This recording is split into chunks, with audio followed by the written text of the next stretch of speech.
There are places where one wrong step means never coming back. Beneath that seemingly gentle water lies a silent empire. Here, death doesn't roar, but only waits.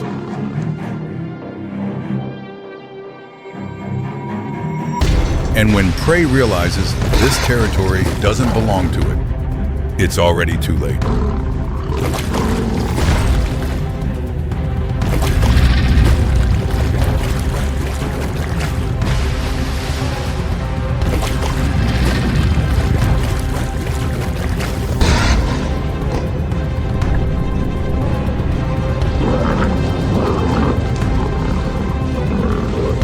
Welcome to the place where even lions are just prey. Lost in death's territory, the underwater hunt for a lion. Afternoon sun pours into the Luangwa River Gorge, murky yellow light illuminating vertical rock faces covered in damp moss where space is suspiciously silent. A few kingfishers dive to the water surface, then dart up, only wing beats echoing in the gorge's quietness. Everything else seemingly motionless. On the cliff edge, a lion pride stands close together, heads bowed observing, eyes not on the water, but focused on the individual in danger.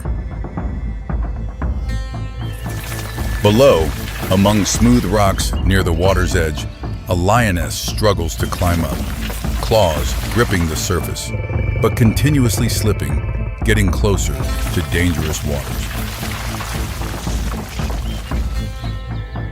Lions are large cats dominating many of Africa's dry ecosystems. With male lions weighing up to 180 kilograms, they top the food chain wherever they reach. But all those advantages are designed for flat terrain. On steep, slippery rock surfaces, features once advantageous become disadvantages.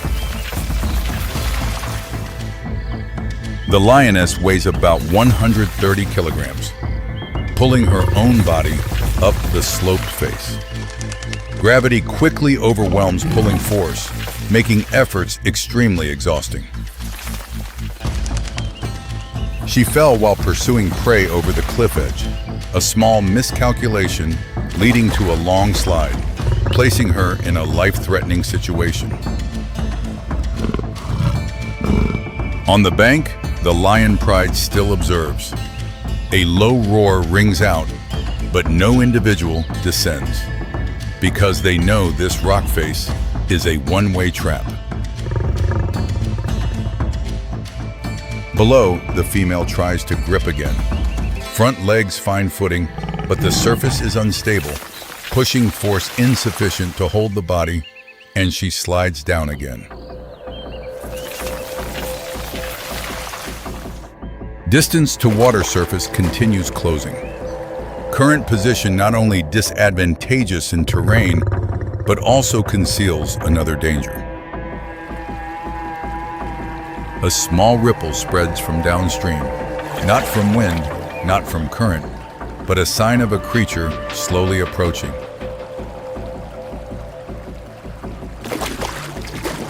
The lioness recognizes immediately. Eyes lock onto two black points floating on water surface. Alarm, instinct activates. Sounds emitted carry obvious tension.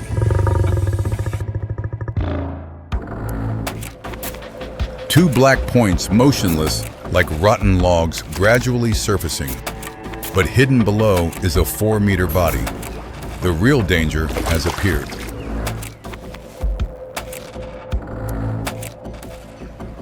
And it didn't come alone. Ripples appear from different directions, all heading toward the same point, the cliff base where the lion clings.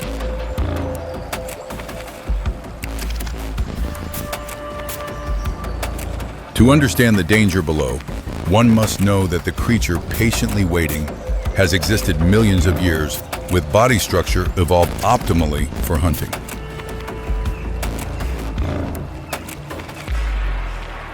Nile crocodiles reach 5 meters long and weigh over 700 kilograms, and possess bite force among the strongest of animals still existing on Earth. Their tactics rely on ambush, lying motionless for hours, then attacking extremely fast, optimizing energy and ensuring high success probability.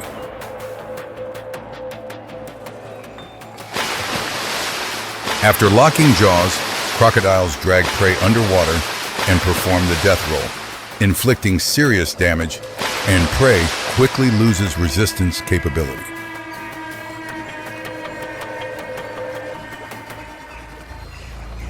They can fast for months. Each meal is a long-term investment, so when there's opportunity, they'll thoroughly consume prey. On the rock face, the lioness understands the situation clearly. Above is an unclimbable slope. Below is enemy territory. Now she's trapped between two threats. She moves horizontally along the narrow rock strip, seeking climbable points, each step carefully gripping wet rocks, eyes not leaving water surface. Each step is hope, but also risk. Below, the crocodile pod maintains stable distance, moving parallel. They're not rushing to approach, only maintaining position and waiting for more favorable conditions. The lion discovers a lower section of cliff, but must cross a 2-meter wide shallow water stretch, a short distance, but full of risk. She suddenly lunges down, racing quickly across the water. And in the same moment, a crocodile surges up. Jaws snap shut right where she just left, only 1 beat late. The lion grips rocks on the other side, struggling to pull herself up. The crocodile watches from behind underwater. This time escaped, but terrain on this side still slippery and steep, no easier at all. She continues climbing short sections, then sliding down again. Each time losing momentum, position gets closer to water surface, and safe distance gradually closes. The third slip makes hind legs touch water. The lion flinches, jumping back up, but too late. A crocodile lunges, jaws reaching for hind legs. The lion roars, concentrates force on front legs as anchor points. Shoulder muscles tense, resisting overwhelming pulling force from water surface. The struggle increasingly intense. The crocodile bites and slips. The lion escapes. The lion springs onto the rock strip, breathing heavily, while the crocodile sinks, carrying anger. The lion gradually tires and cannot stay in one place long. For crocodiles, that's a signal. They adjust positions, tighten encirclement, distance only, meters remaining. The lioness has no choice left. Cannot climb up, cannot stay. Survival space shrinks by the minute.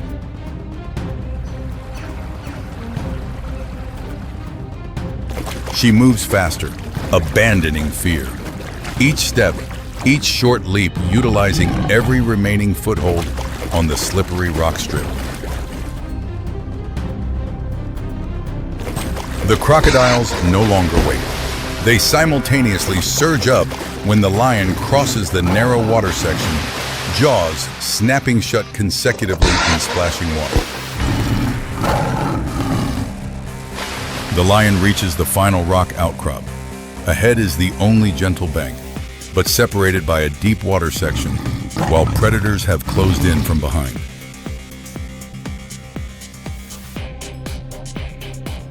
She looks at the shore, looks at the water surface, then looks at 3 shadows closing in and jumps down, 4 legs touch water, the lion begins swimming as fast as possible toward shore.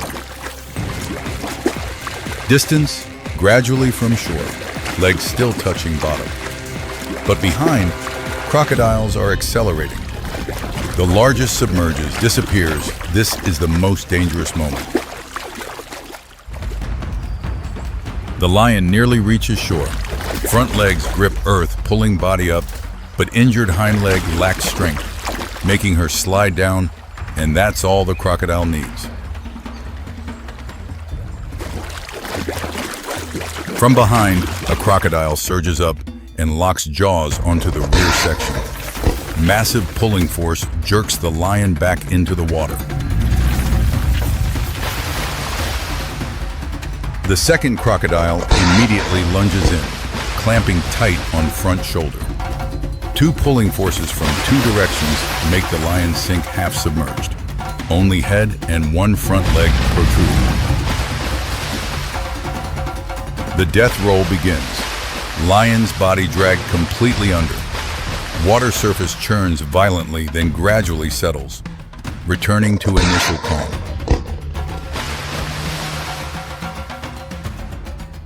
Water surface returns to stillness. No more sounds or movement, only a few small ripples fading on the surface. The grassland ruler has sunk from here.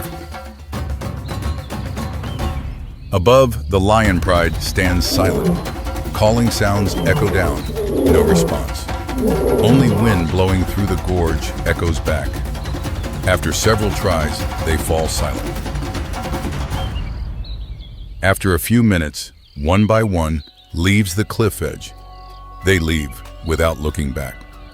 On the plains, prolonging loss is also putting oneself at risk.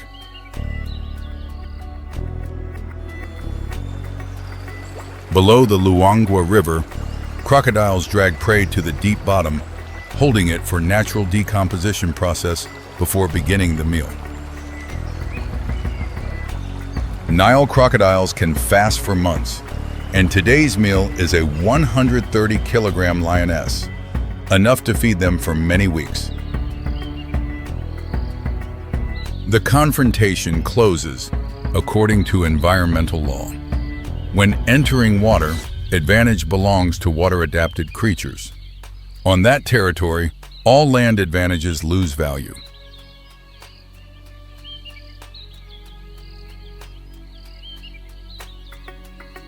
The lion pride loses a member. Movement rhythm and behavior will change in following days, reflecting adjustment to risk.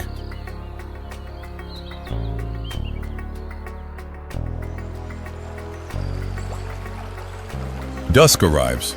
Landscape returns to familiar state, leaving almost no clear traces of the event just occurred. The lion pride stops to rest in tall grass area, far from the river. They lie closer together, the gap of one individual becoming obvious in the silent formation. Each encounter leaves marks in blood. Later decisions will change through reflexes formed from experience.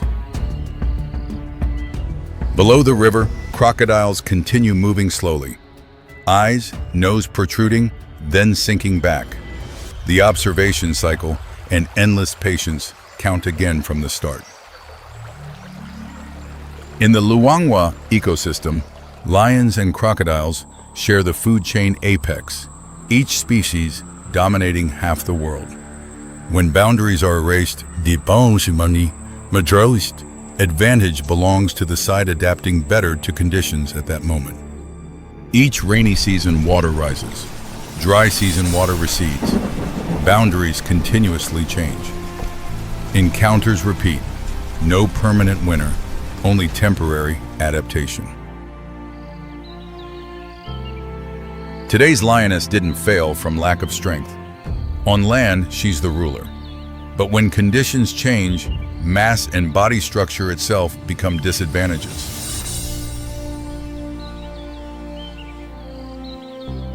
Conversely, crocodiles don't need to be faster or stronger in all circumstances.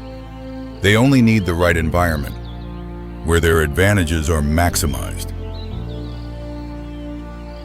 Sun sets over Luangwa. Onshore, lions rest in tall grass.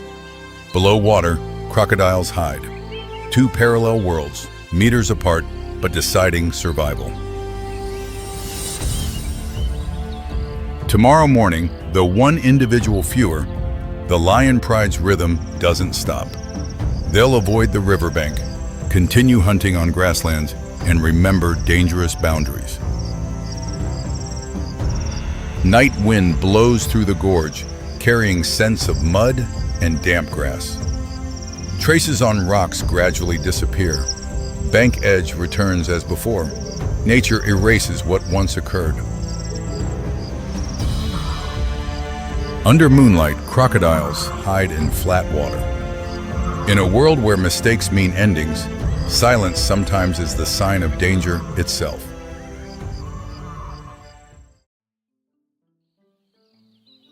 The African savanna stretches endlessly. Afternoon sun casts gold across dry grasslands. This is a place where survival demands special adaptation. Daytime temperatures exceed 40 degrees. Water sources are scarce. Predators lurk everywhere. Only the strongest species survive.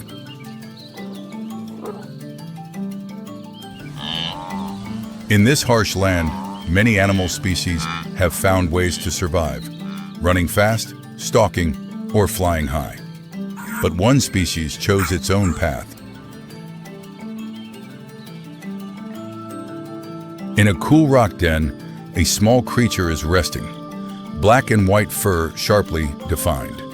This is the honey badger, one of the most extraordinary animals in Africa. Mellivora capensis is the scientific name of this species, close relatives of weasels and mongooses. When fully grown, they weigh about 12 kilograms and are 80 centimeters long. The distinctive black and white two-toned coat is very recognizable. Head, back, and tail are gray-white. Face, legs, and belly are jet black. This is a warning signal to enemies. Long, curved claws designed for digging. Sharp teeth for effective tearing. The face, though small, displays unusual determination. Honey badgers are distributed widely throughout sub-Saharan Africa, from Senegal to Ethiopia, south to South Africa. Some individuals also live in India and the Middle East. Their habitat is diverse, from dry grasslands to sparse forests, from rocky areas to near deserts. The honey badger's adaptability far exceeds many other species. Life expectancy in the wild is about 7 to 8 years. In protected environments, they can live longer. Current numbers remaining in the wild have not been accurately recorded. The honey badger's most distinctive feature is its special skin layer. Skin nearly 6 millimeters thick, hard as armor. More importantly, it's very loose relative to the body. This skin structure allows honey badgers to twist flexibly even when bitten tightly. Honey badgers can immediately turn their heads to bite back.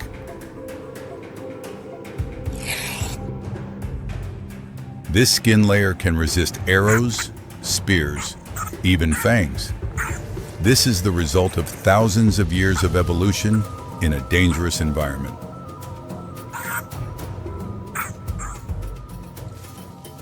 But the most special weapon is their extremely strong poison resistance.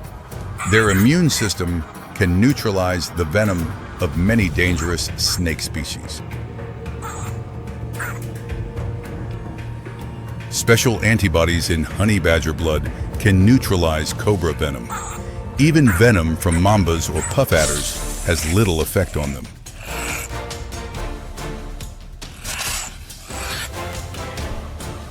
If bitten by a venomous snake, honey badgers may lose consciousness.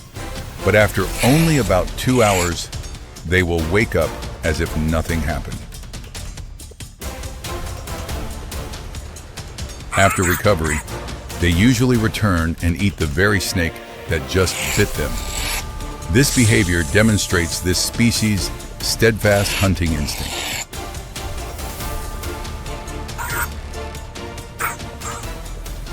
The honey badger's intelligence is also noteworthy. They are among the few wild animals that can use tools. Wood pieces, stones can all become implements. Observations have recorded honey badgers using tree branches as ladder steps to climb walls, piling dirt into mounds to climb over fences. This is a rare problem-solving ability. Many conservation areas struggle when trying to keep honey badgers within their grounds. They always find ways to escape. This species' persistence has virtually no limits. This behavior is not due to hyperactivity. This is a strong territorial instinct. Honey badgers need large spaces to live and search for food. Each individual can control territory up to 50 square kilometers wide. They move regularly within this range, never stopping too long in one place.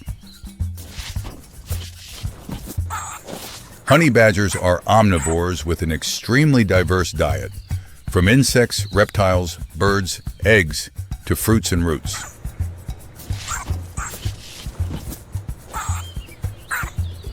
Their favorite food is bee larvae and honey. The English name honey badger comes from this. They're willing to face danger to get food.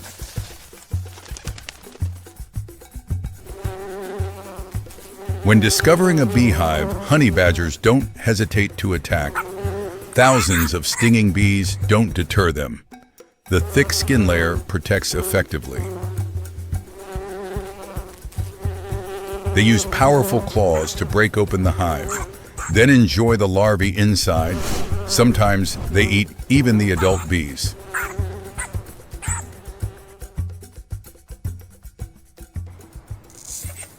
The honey badger's sense of smell is very developed. They can detect prey 30 centimeters underground, helping them find turtle eggs and animal burrows.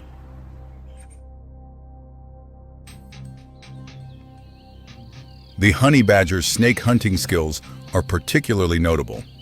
They actively seek out venomous snake species. Agile movements help them avoid fatal bites. A honey badger's bite to the snake's head usually causes instant death. Then, they eat the entire snake, including the head containing venom sacs. Honey badgers are active mainly at night and at dusk. Cool temperatures help them move easily.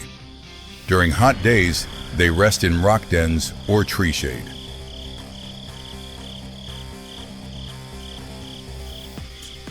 Their vision is not strong, but combined with acute smell and hearing, they hunt effectively even without moonlight.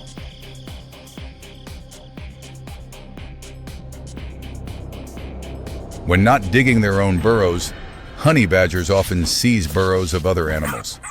Foxes, mongooses, even porcupines can lose their homes to honey badgers. They charge into burrows, drive out the old owners, and occupy the space. This behavior demonstrates the species' strong character and energy conservation. In burrows, honey badgers will rest and reproduce.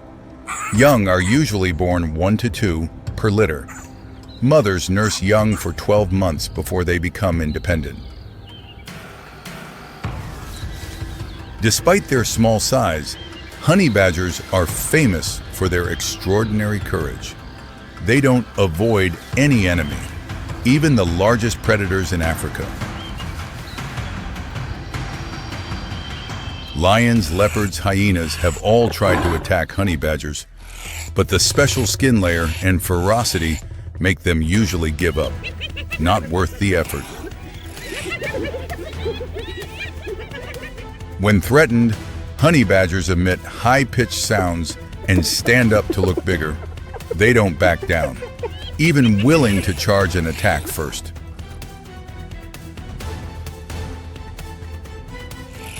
There are cases of a single honey badger chasing an entire pride of lions away from prey. This determination is a survival strategy proven effective. Most predators don't want to waste energy on difficult prey like honey badgers. They seek easier targets.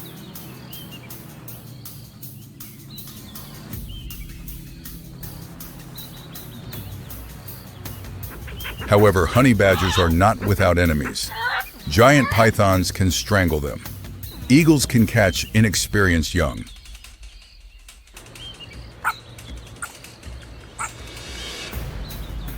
Besides hunting, honey badgers are also environmental cleaners. They eat dead animal carcasses, helping control pests and clean up habitats. Honey badgers also play an important role in controlling venomous snake populations. Regular snake hunting helps balance the ecosystem.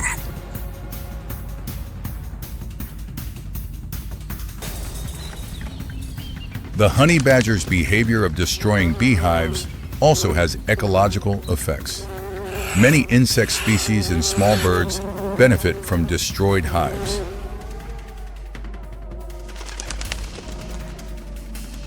Special relationship with honey-guide birds. This bird will lead honey badgers to beehives. After honey badgers break the hive, birds eat the remaining beeswax. This is a rare symbiotic relationship in nature. Both species benefit. Birds get food, honey badgers find hives faster.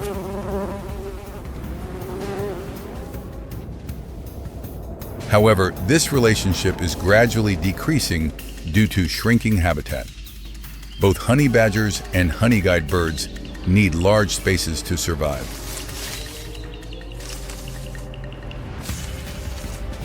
In the West, honey badgers have become cultural icons. The slogan, "Honey Badger Don't Care," is famous everywhere. It represents an indomitable spirit. The honey badger's life philosophy inspires many people. Persistent, independent, unafraid of difficulties.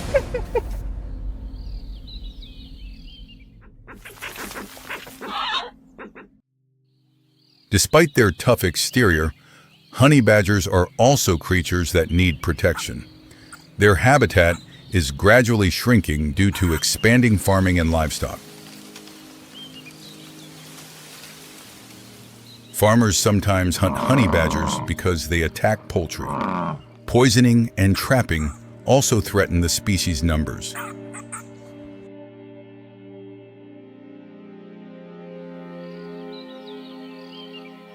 Climate change in 2026 also affects honey badgers.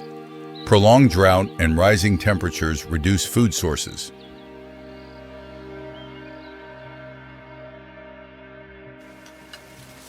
Conservation organizations are researching to better understand honey badgers, monitoring movement, behavior, and their ecological needs.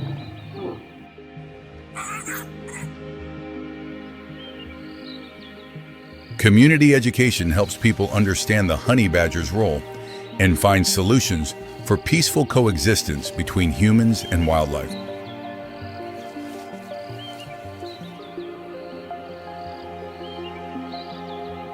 Honey badgers are an indispensable part of the African savanna.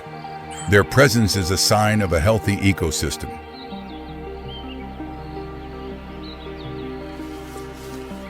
The honey badger's intelligence, strength, and courage are evidence of wonderful evolution, an enviable survivor.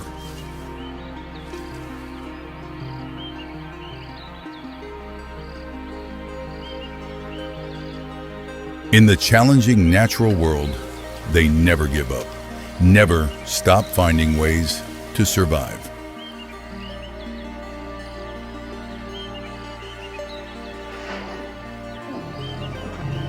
The honey badger's future depends on decisions to protect habitat, reduce conflict, and raise awareness.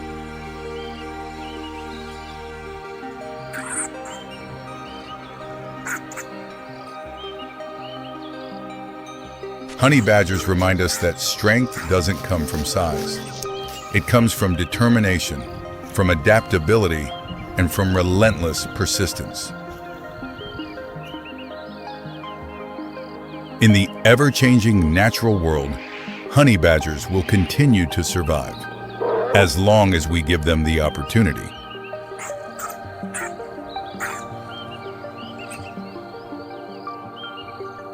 The honey badger walks through the savannah, unafraid, undeterred, because this is their world.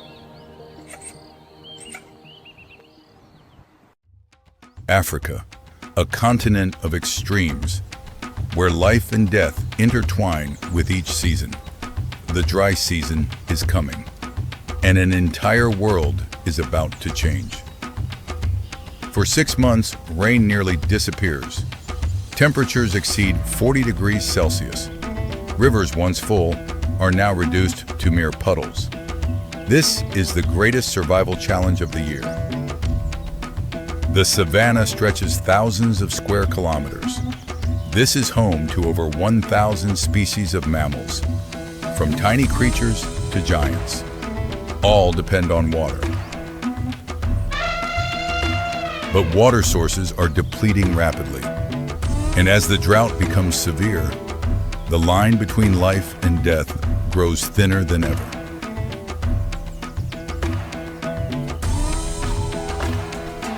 Acacia trees are symbols of the savannah. They have evolved over millions of years to survive in these harsh conditions. Their roots can reach depths of 40 meters to find groundwater. The baobab tree, also called Africa's water bottle, can store up to 120,000 liters of water in its trunk. Its thick bark helps retain moisture throughout the long dry season. Savanna grass doesn't die, it only sleeps. Leaves droop down, green fades to golden brown. They wait, conserving every drop of water until the rains return. Some tree species even shed all their leaves to reduce water evaporation. This isn't death. This is a survival strategy deeply encoded in their genes. When water sources dry up, the world's greatest animal migration begins. Over 1.5 million wildebeest, Conocades taurinus, along with 250,000 zebras, set off. They move by inherited instinct, following the direction of rain. An 800-kilometer journey. No map, no compass. Only intuition and collective memory passed down through generations. Wildebeest can smell rain from over 50 kilometers away. They can run at speeds of 80 km/h when necessary. But this journey demands enormous energy. Zebras are perfect companions. They eat different grass than wildebeest, reducing competition. Black and white stripes aren't just for camouflage, but also help regulate body temperature. Not everyone can migrate. The old, weak, or young fall behind. In nature, cruelty isn't intentional. It's simply reality. The African elephant, Loxodonta africana, is the largest land animal on Earth, weighing up to 6 tons. But their strength doesn't lie in size alone.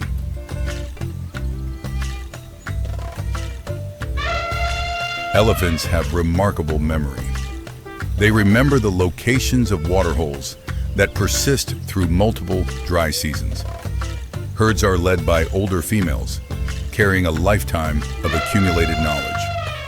When finding a dry riverbed, elephants begin their work, using feet and trunks They dig deep into the sand, creating water holes. Groundwater slowly seeps up. These water holes don't just serve elephants. After elephants drink and leave, dozens of other species will arrive.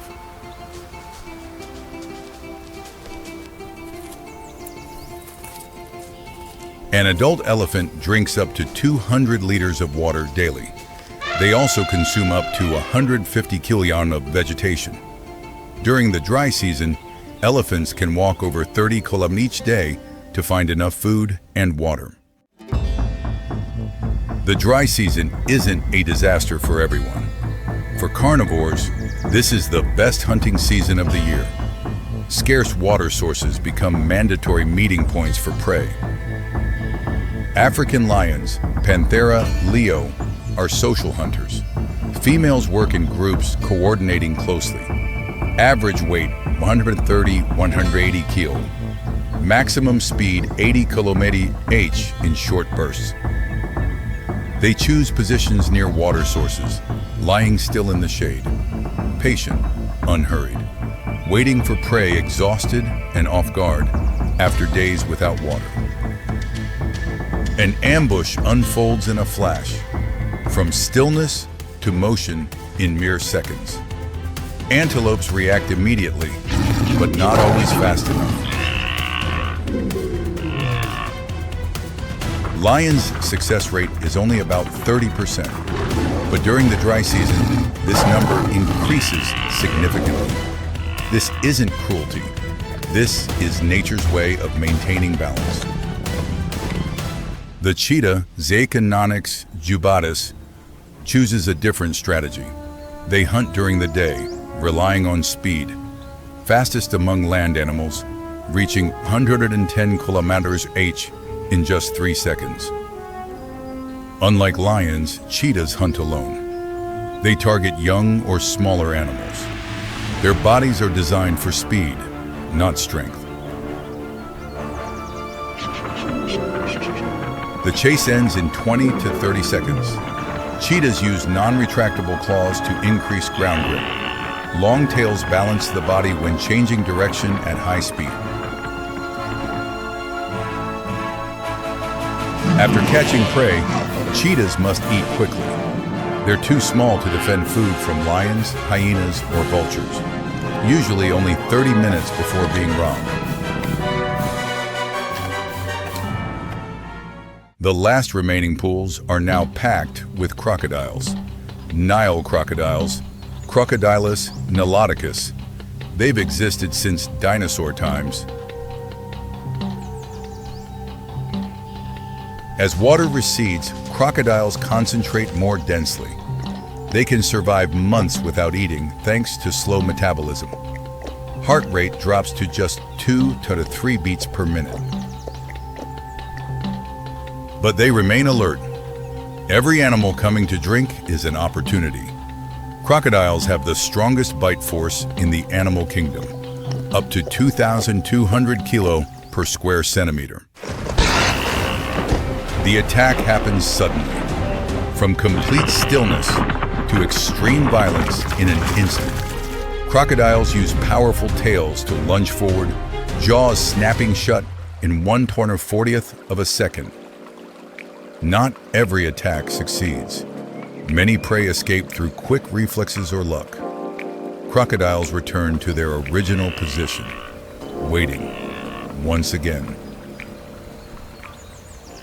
What remains after predators' meals isn't wasted. Hyenas, then vultures. Layers of animals clean up in hierarchy. Nothing is overlooked. Even beetles, ants, bacteria, all play their roles. Nutrients return to the soil, nourishing grass. Grass feeds herbivores. The circle continues. The dry season isn't just a challenge. It's nature's filtering tool. Weak individuals are eliminated. Strong genes are passed on. Populations become healthier. Spotted hyenas, crocuta, also benefit from this season. They're not just scavengers. With a bite force of 100 kilo, they can crush bones, digesting what remains. After months of waiting, the sky changes. Dark clouds gather on the horizon. The air becomes humid, heavy. Animals sense something is coming. The first raindrops fall, touching parched earth, creating the distinctive smell of wet soil.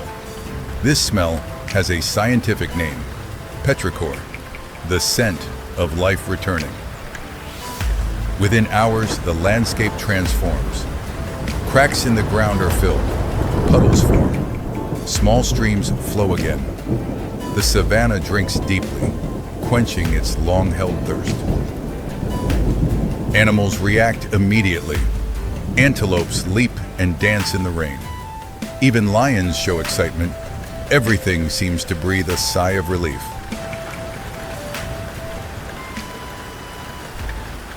Within a week, grass begins to sprout. Small green shoots pierce through the dry soil. Trees put out new leaves. Green returns after months of absence. Insects appear first. Butterflies, dragonflies. They come to lay eggs.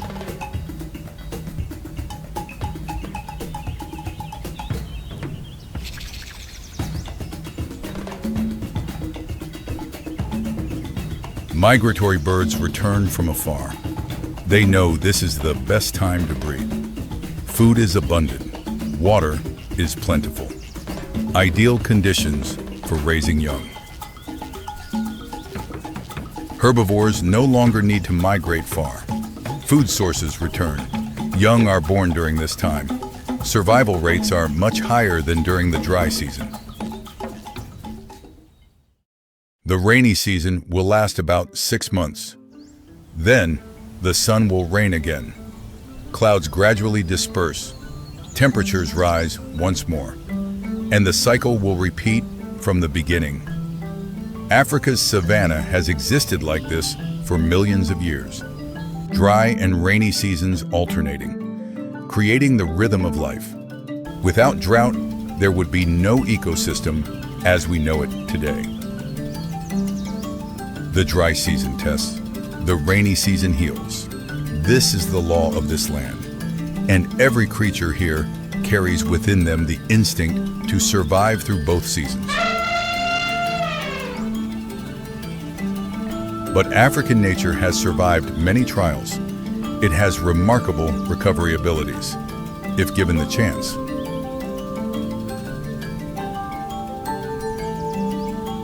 Each dry season remains a challenge, but it's also testament to powerful vitality, resilience, nature's extraordinary adaptability. These stories aren't just about animals. They're about life, about the ability to survive, about how everything in nature is deeply interconnected. Africa's savanna, where each dry season brings challenges, each rainy season brings hope, and the circle of life continues to turn. When the dry season comes, the question isn't who survives, but how everything coexists in a perfect system, sculpted by millions of years of evolution. And the answer lies right before our eyes, in every creature, in every action, in every beat of the wild heart, savage Africa, where life never stops fighting. In the heart of Africa, where morning light touches ancient tree canopies, nature is not just a survival battle, it's also an exquisite drama of adaptation. Strange behaviors, unexpected alliances, tactics that science still cannot fully decode.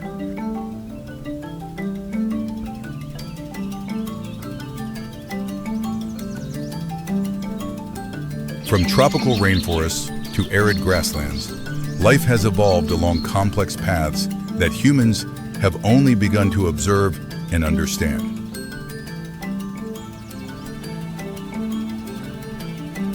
These are stories about intelligence, about perseverance, and about secrets that wild nature still silently keeps.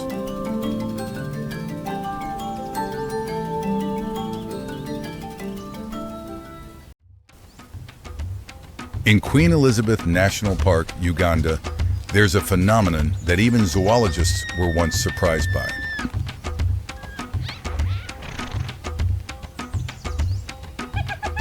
Lions, Panthera leo, the species we know as ground dominators. But here, they climb trees.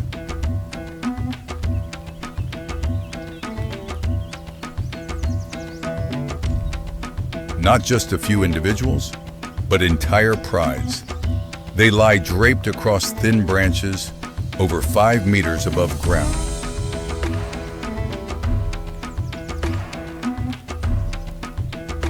For an adult lion weighing nearly 200 kilograms, this is abnormal behavior. So why do they do this?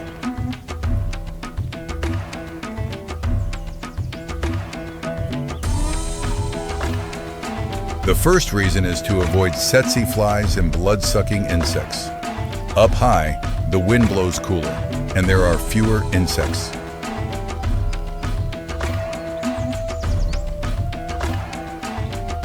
The second reason is observation. From elevated positions, lions can see prey from afar and monitor competing rivals.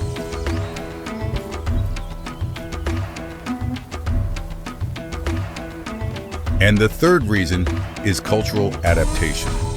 Lion cubs learn this behavior from their mothers. This is knowledge passed through generations. Not all lions can do this. Only individuals in Ishasha. The environment has shaped this unique behavior.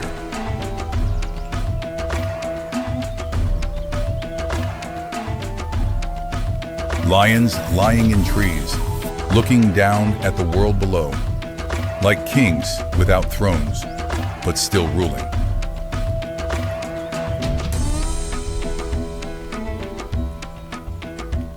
This is proof that even species that have dominated for millions of years can still change to survive.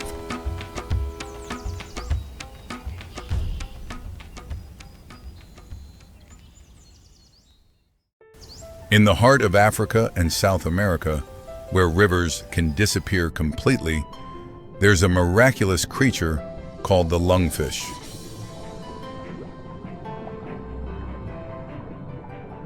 Lungfish, Protopterus annectans, have existed for over 400 million years. They are living fossils of evolution.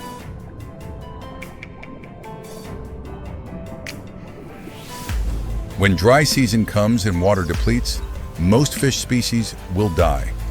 But lungfish have a different strategy.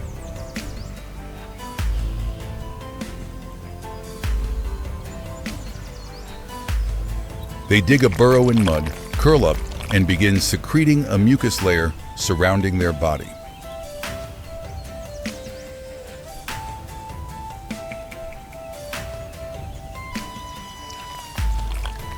This mucus layer dries to form a protective cocoon. Inside, lungfish switch to breathing with lungs instead of gills.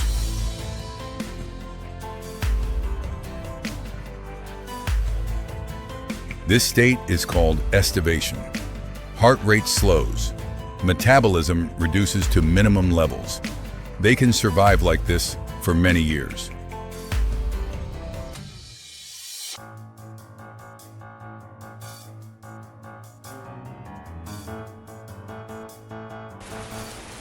When rainwater returns, the first drops seep into the cocoon.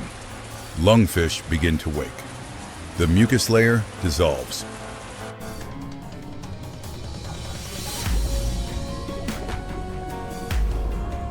Within hours, the fish can swim again, as if time never passed. This is absolute survival ability.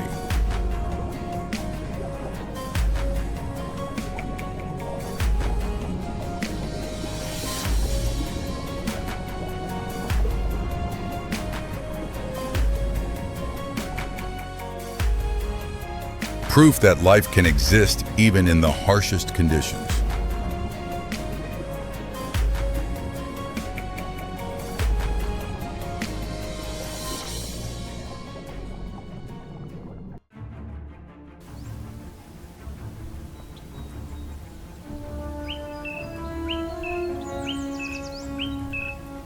In the Miombo forests of southern Africa, a strange relationship has existed for thousands of years.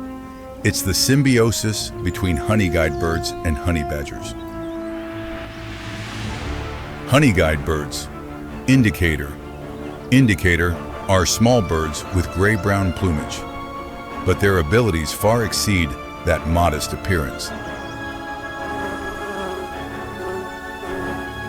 They can locate wild beehives from hundreds of meters away, but alone, honey guide birds cannot break through the hard shell of beehives.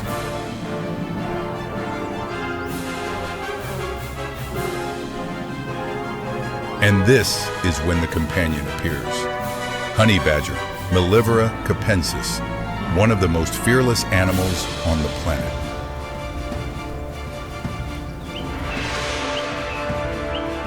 When honey guide birds emit their distinctive calls, honey badgers understand that honey is nearby. An alliance begins.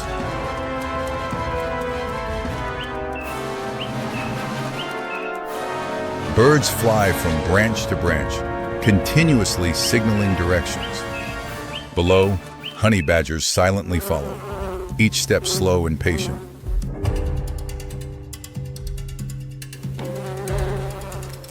Upon reaching the hive, honey badgers use extremely strong claws to tear apart the protective layer.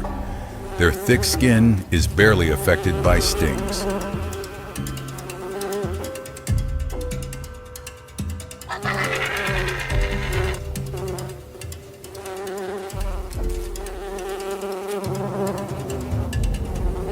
Honey badgers take the honey and larvae. Honey guide birds wait, and when honey badgers leave, they eat the remaining beeswax pieces. For honey guide birds, beeswax is a valuable nutrient that few bird species can digest. This is the reward for cooperation. A wordless alliance passed down by instinct has existed long before humans began observing and recording. On the vast grasslands of Africa, a pack of wild dogs is preparing for a hunt, but not immediately. African wild dogs, Lycaon pictus, are excellent hunters with success rates up to 80%. Before each hunt, they organize a social gathering. Individuals run around each other, touch muzzles, create excited sounds. But the most notable thing is not the calls, but the sneezes. And this is not random. Researchers have discovered that wild dogs use sneezing as a form of voting, nature's referendum. This is clear evidence of an organized society where decisions don't come from a single individual, but are formed by the collective.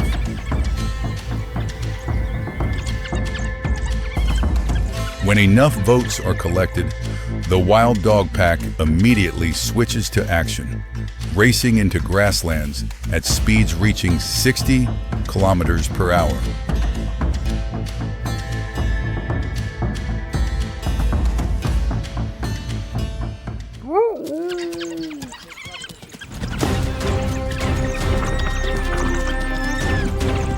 Their target is impala antelope.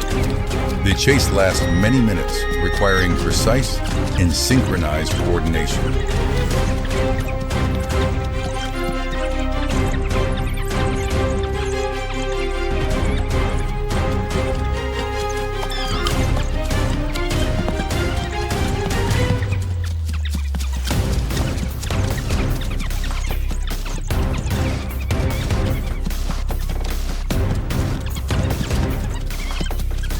No individual acts alone. Each assumes a specific role. This is the power of consensus.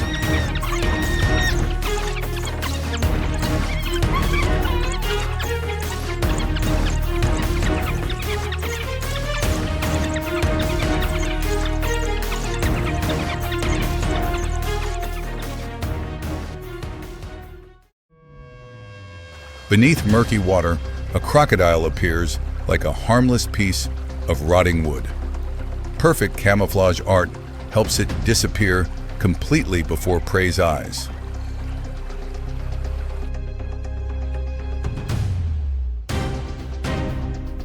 Bats swoop down to the river surface to drink. They don't know that hundreds of pressure-sensing organs on crocodile skin are silently tracking.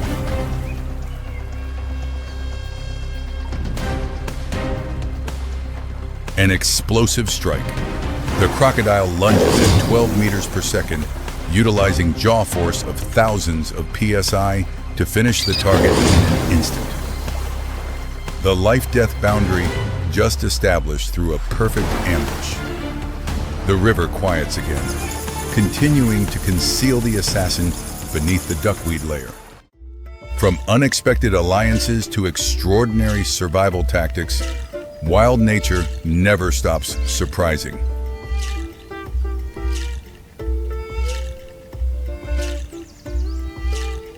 These strange behaviors are not abnormalities. They are evidence of adaptation, of intelligence, of the will to live.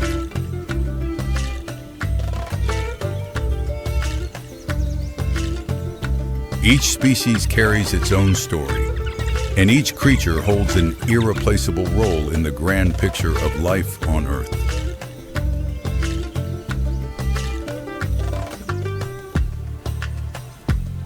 But by 2026, many of these natural behaviors are gradually disappearing as habitats increasingly shrink.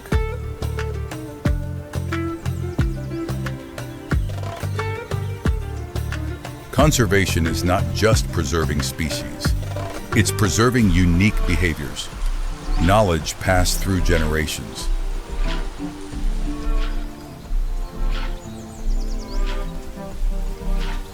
Because when a species disappears, we don't just lose a creature, we lose the secrets that nature is still trying to tell.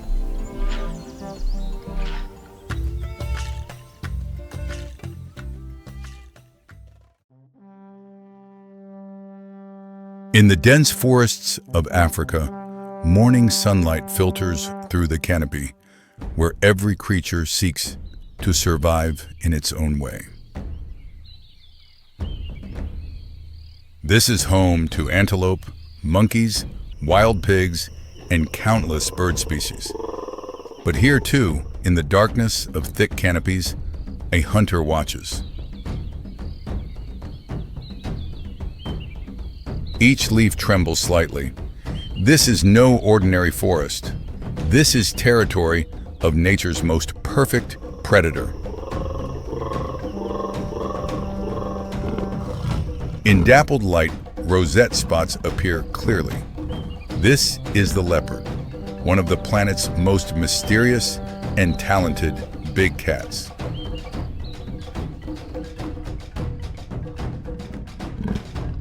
Leopards possess golden fur with distinctive rosette-shaped spots.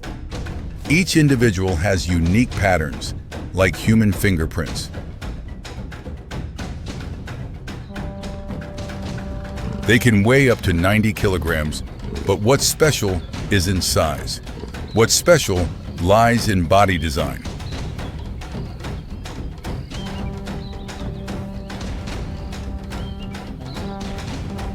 Tail nearly half as long as the body, functioning as a perfect balancing pole. Retractable claws help them move smoothly and absolutely silently. But the most prominent feature is extremely powerful hind leg muscles. They can jump up to 3 meters high in a single bound.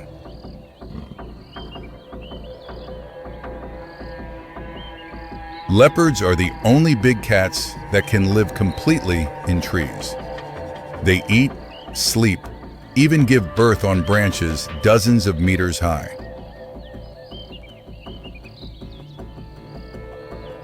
While lions hunt on grasslands, tigers hide in bushes. Leopards have chosen a different strategy. They conquer three-dimensional space.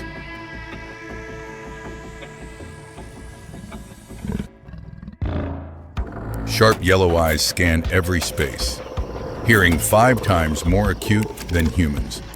Nose can smell blood from hundreds of meters away.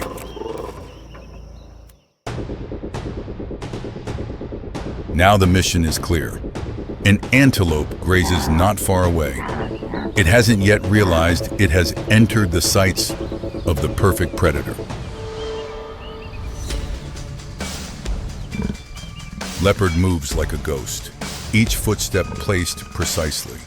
Not a single leaf falls, not a single branch trembles.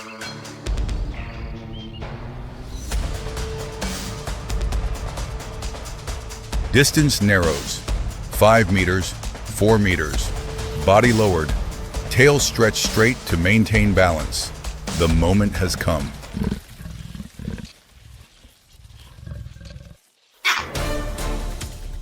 In an instant, leopard leaps from 6 meters high. Precise strike. Antelope can't react in time.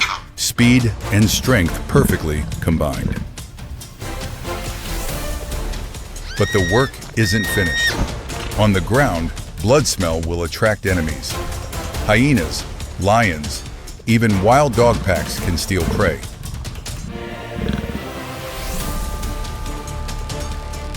The leopard's solution is unique. They drag prey up trees. A 40-kilogram antelope carried to 5 meters height using only jaw and neck muscles. Step by step, meter by meter. Weight double the body, but leopards still climb steadily. This is strength evolved over millions of years.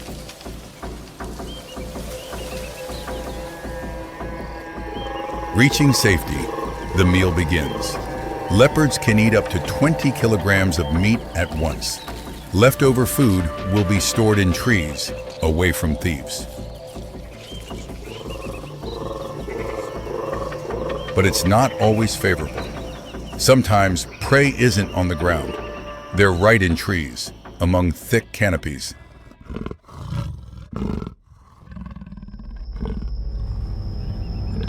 Monkeys are the most difficult prey. They're agile, vigilant, and always live in groups. But leopards have an advantage no other big cat possesses. Absolute silence in trees. They move from branch to branch, blending into canopy shadows. Spotted patterns help them become completely invisible.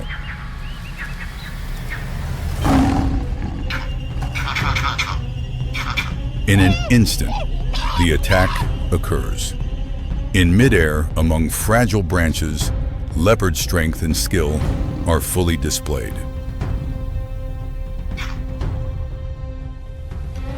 Despite being apex hunters, leopards also face challenges. Their territory is shrinking. Forests are disappearing at alarming rates.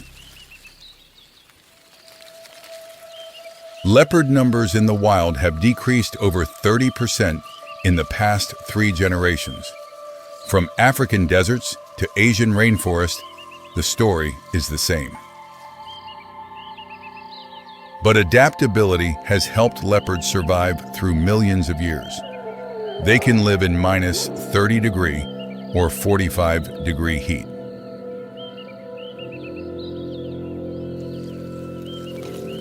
They can live near humans, in small forests where lions or tigers cannot. Leopards have proven themselves masters of survival. In 2026, conservation efforts are being accelerated. Movement corridors are established.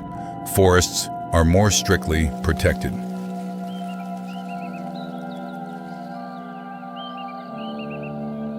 Each surviving leopard individual is proof of nature's vitality. They are bridges between earth and sky, between past and future. In twilight, leopards again blend into darkness. They don't need to roar like lions, don't need to display strength like tigers. They only need to exist. And that existence, silent but powerful, is a reminder that nature still has secrets worth discovering, worth respecting, and worth protecting. Leopards, mysterious, powerful, perfect, and now need protection more than ever.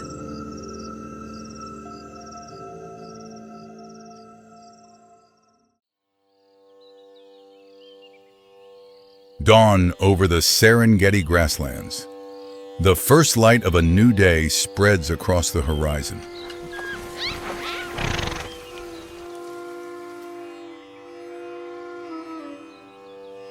Tanzania, East Africa, where borders between nations blur beneath the ceaseless footsteps of wildlife.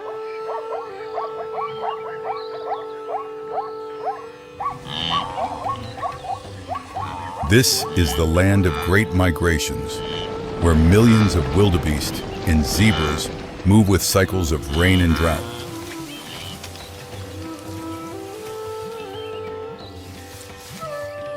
And here too, a pride of lions prepares to embark on the longest journey of their lives, a journey crossing national borders.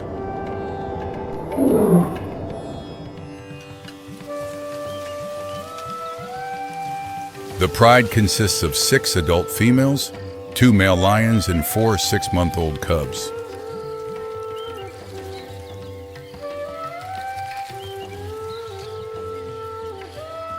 Africa's largest cat species, famous for their strength, coordinated hunting, and astonishing adaptability to harsh environments.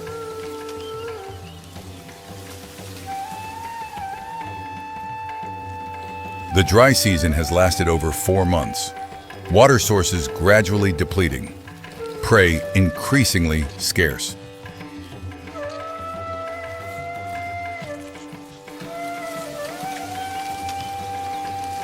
The lion pride must choose: stay and face starvation, or follow the footsteps of the Great Migration.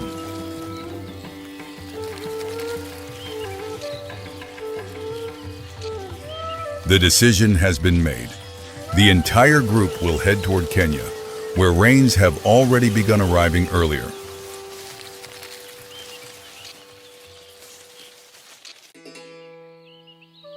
A journey nearly 100 kilometers long, through unfamiliar terrain, through nameless dangers.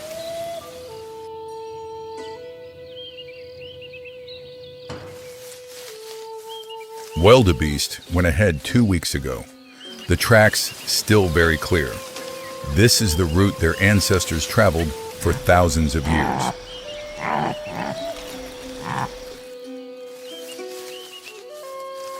The first day closes. The lion pride has covered 20 kilometers, but the road ahead is still very long.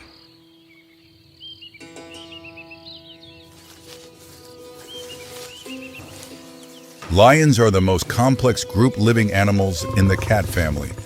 Cooperation is the key to survival.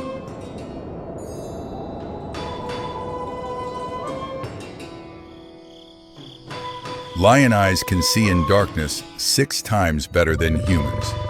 Hearing detects prey from distances over 1 kilometer.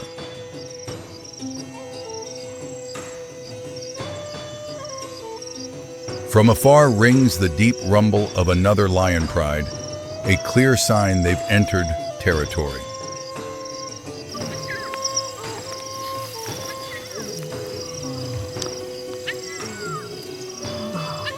This is one of the greatest challenges. Lions are very territorial.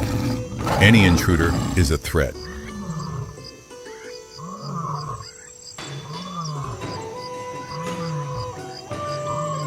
But our pride doesn't seek conflict. They just want to pass through, quietly and quickly.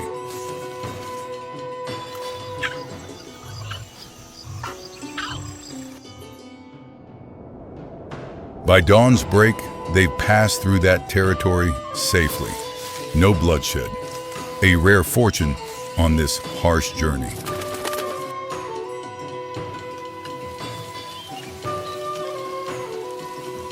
Day 4. They reach another boundary. No signs, no fences, but this is the most dangerous boundary.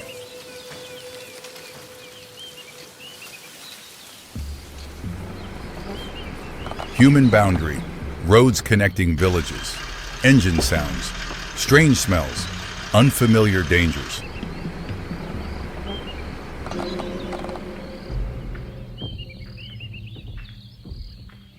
Over 30 lions are killed by vehicles each year on these roads. Humans and wildlife are sharing the same space.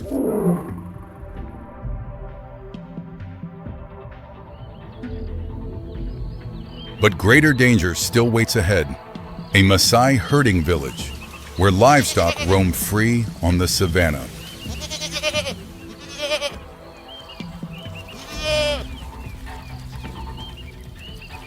For hungry lions, a goat is a much easier target than wild antelope. But that's also people's livelihood.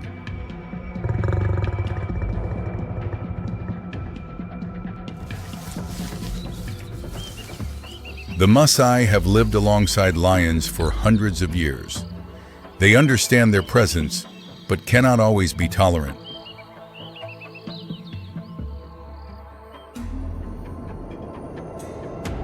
The lion pride chooses to circle around this area. They don't hunt, don't provoke. Survival instinct guides each step. The next morning, the lion pride reaches the border between Tanzania and Kenya. An invisible line on maps, but to them, just continuing grassland. In Kenya, conservation policy differs from Tanzania. Anti-poaching patrols are tightened, corridors for wildlife expanded.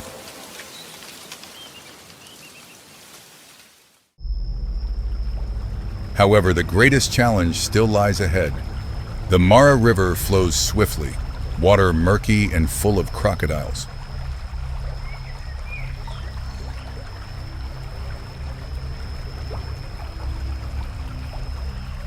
Lions aren't good swimmers like leopards, but they have no other choice. Prey has crossed the river.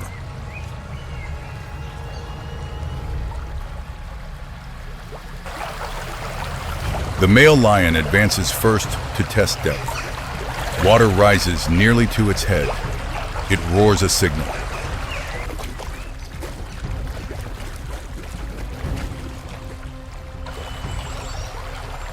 One individual at a time jumps in.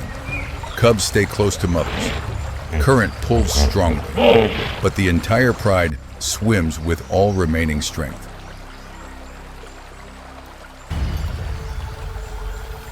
A crocodile approaches, but before it can attack and the lion group reaches shore, it must retreat.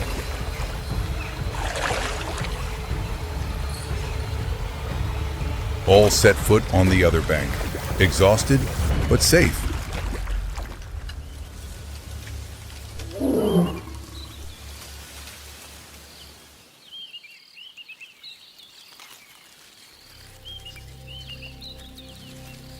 They've entered Kenya, into Masai Mara, where green grasslands stretch to the horizon.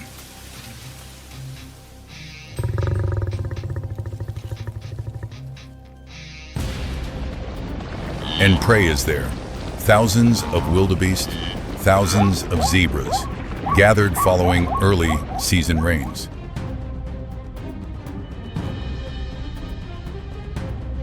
That day, the lion pride brought down an antelope.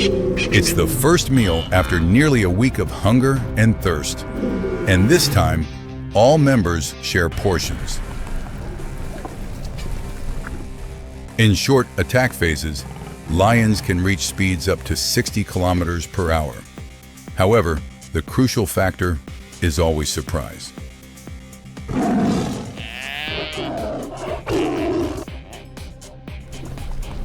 Lion hunting success rate is only about 30%. Each hunt is a risky gamble, and thus, each meal carries survival value.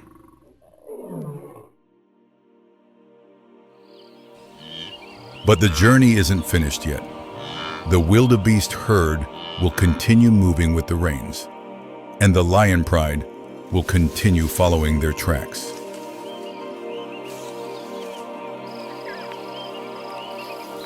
In coming weeks, they may return to Tanzania or stay in Kenya a few more months. No one can know beforehand.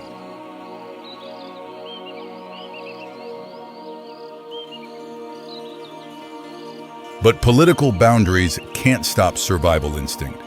Lions have moved like this for thousands of years.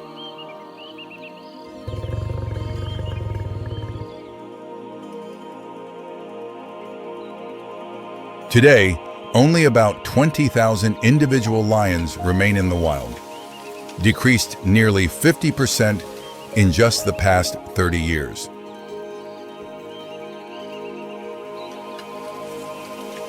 The greatest threat to them isn't nature, but shrinking habitat and increasingly escalating conflict with humans.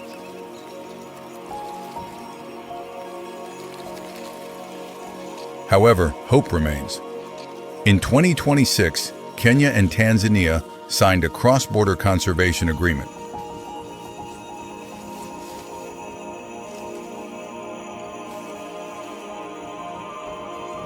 Wildlife corridors are protected, allowing lions and many other species to move freely according to life's natural rhythm.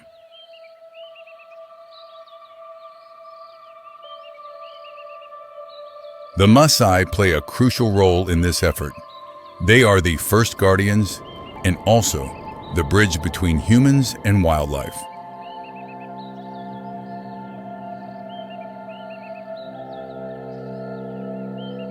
Compensation programs help communities accept coexistence with lions, protecting livestock without needing to kill predators.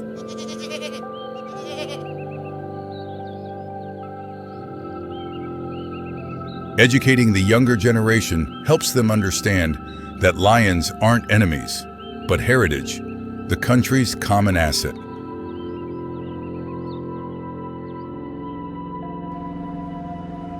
Ecotourism also brings sustainable income.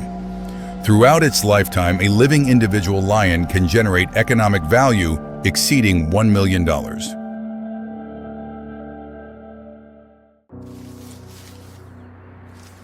Conservation, thus, is not just protecting animals, but protecting the entire ecosystem and the people living within it.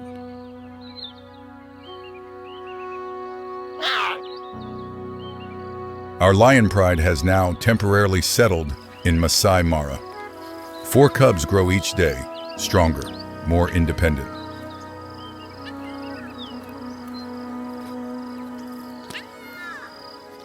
One day, they too will undertake their own cross-border journeys, like their parents, like their ancestors.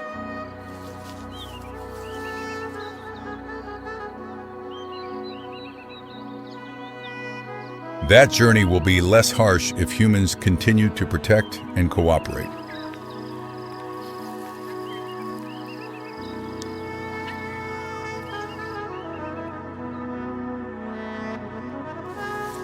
Lions are symbols of Africa, apex of the food chain, guardians of balance for the entire Savannah.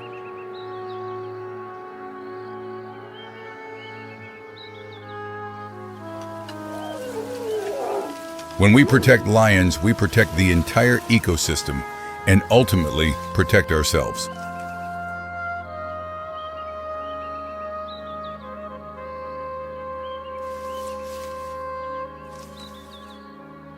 Border lines on maps may divide nations, but nature doesn't recognize boundaries.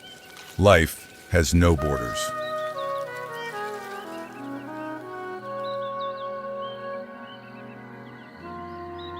And in that lion pride's ceaseless journey, there's a clear message. The future of wildlife lies in our hands.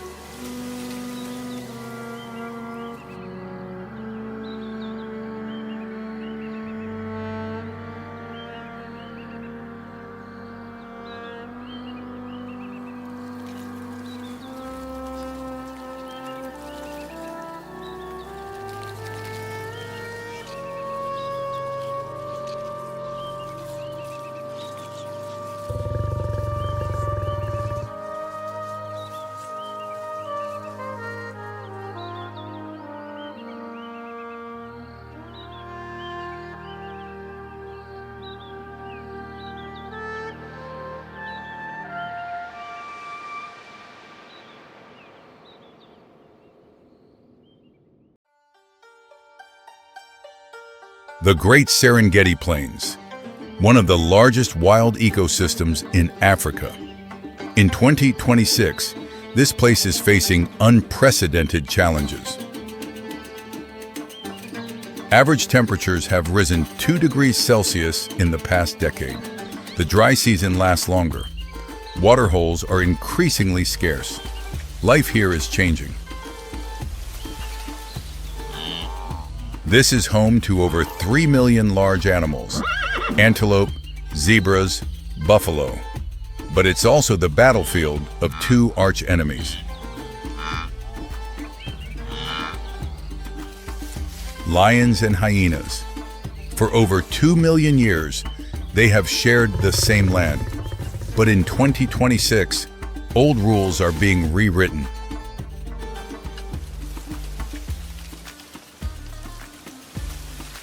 Panthera leo, lions, king of beasts. An adult male lion weighs up to 190 kg. Golden coat, thick mane. In the past, strength was everything. A pride of lions could control territory of 100 square kilometers. They were apex predators.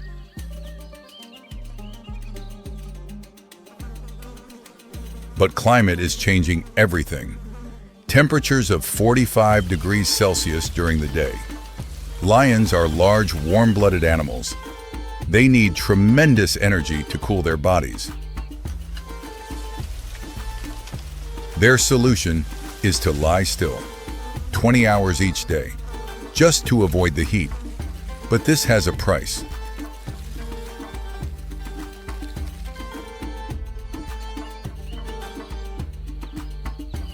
Food is becoming scarce.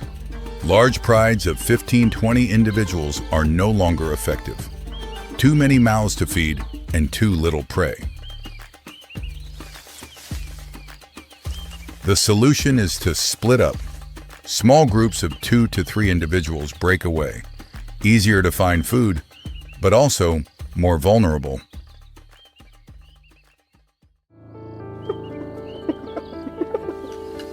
The numerical advantage disappears. When facing enemies, lions are no longer the overwhelming force. Power is shifting. Night is the only opportunity. When temperatures drop to 25 degrees Celsius, only then can lions mobilize their full energy.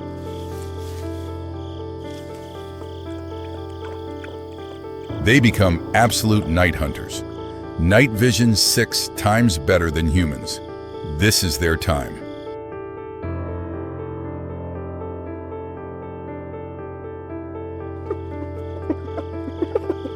But night is also the time of their rivals. And those rivals are stronger than ever.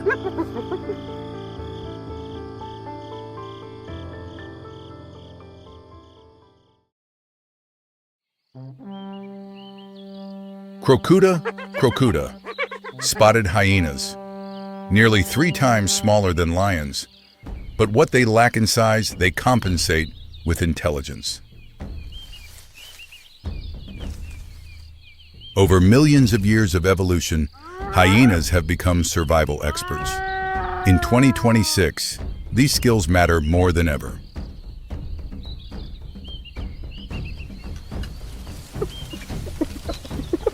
First strength, unbeatable digestive system. Jaws with bite force, stronger than lions. Strong enough to crush large bones. Stomach acid pH 1, lowest among mammals. They can digest bones, skin, even horns.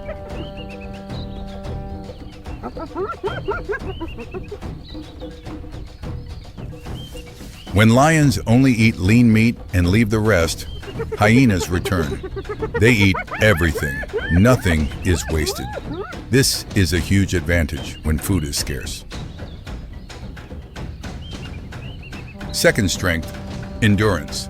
Hyenas can travel 40 kilometers each day, less energy intensive than lions.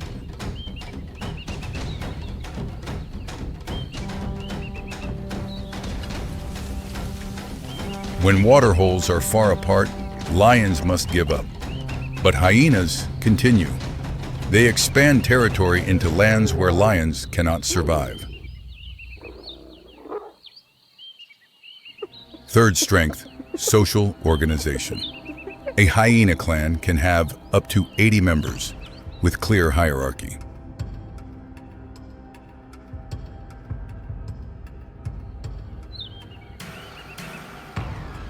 Females lead the entire clan. This is a matriarchal society. Females are stronger than males.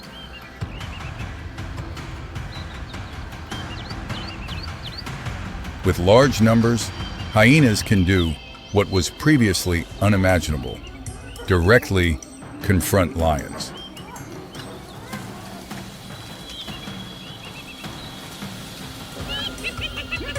Hyenas are not just scavengers.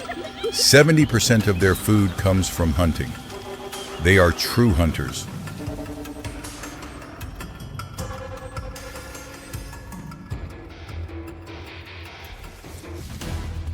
Their tactic is endurance, pursuing prey at 60 km/h continuously until the prey is exhausted.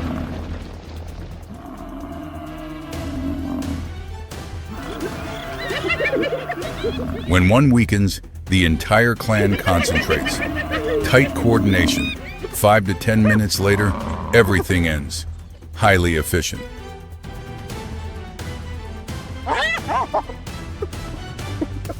But in the most dangerous moments, prey is not the worry, but rather those who come to steal the spoils.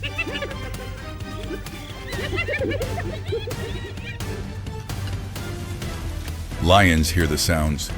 They know hyenas just made a kill, and they come to claim it. This is robbery.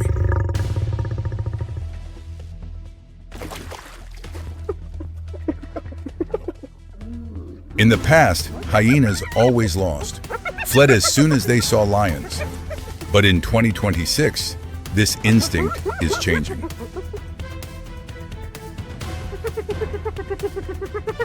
Only one male lion, but 15 hyenas. The power ratio has reversed. Hyenas don't retreat.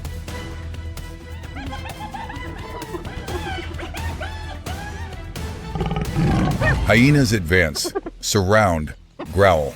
They know the lion is weak from the daytime heat. This is the opportunity.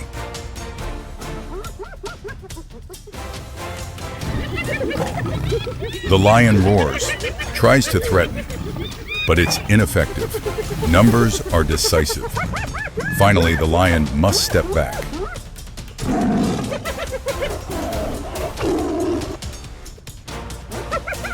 Hyenas claim victory. They return to the prey, eat quickly. Everything disappears in 15 minutes.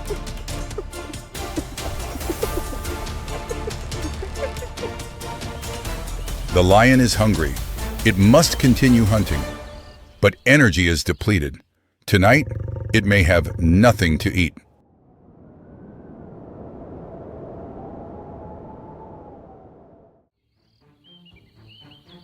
This story repeats every day across Serengeti. Power is changing hands, slowly but surely.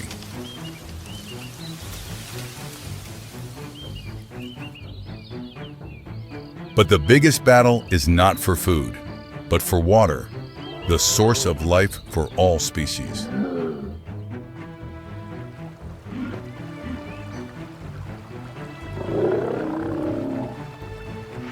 The 2026 dry season lasts 8 months.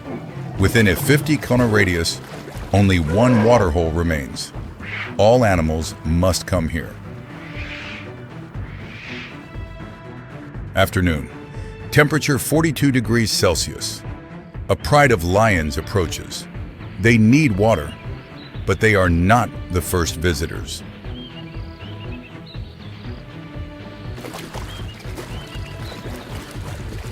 A hyena clan has been there since morning. They control the waterhole. This is their territory now.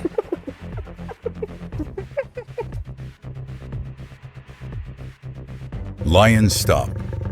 20 meters away, assess the situation. Only 3 male lions. But they need water as they haven't drunk for many days.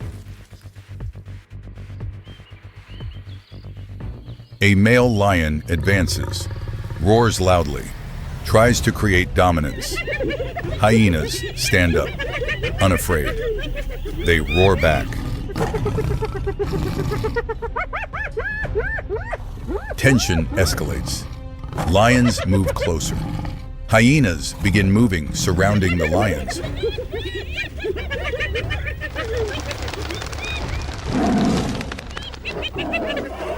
Three minutes of standoff. No one attacks, just growling and threatening.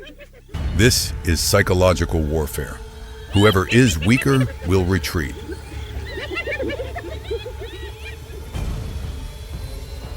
Finally, lions decide. They charge toward the waterhole. Quick, drink hastily, and retreat before hyenas react.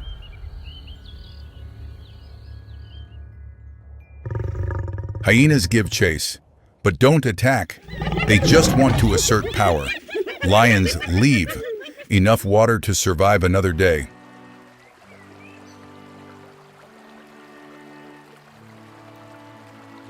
Today's battle ends. No blood, no casualties, but the message is clear. Hyenas are taking control.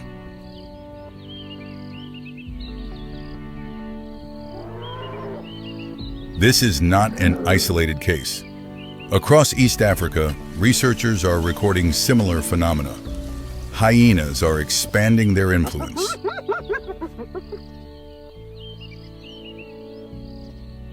Hyenas are demonstrating a skill lions don't have, adapting to humans. They learn to survive in a changing world.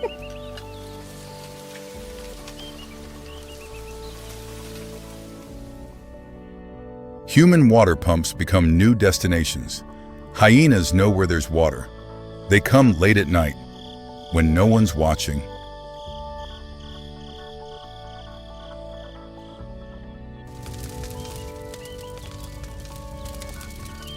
They even learn to forage from human waste, behavior no one saw 10 years ago. This is a sign of superior intelligence. Lions cannot do this.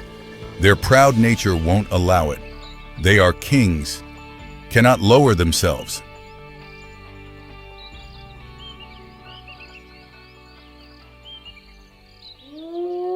But pride is becoming a burden. In the new world, flexibility matters more than strength. Adaptation matters more than tradition.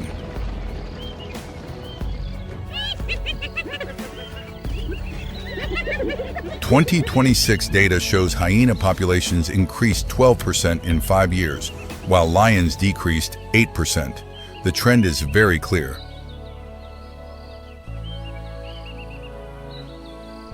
Serengeti is witnessing a historic change, not through war or bloodshed,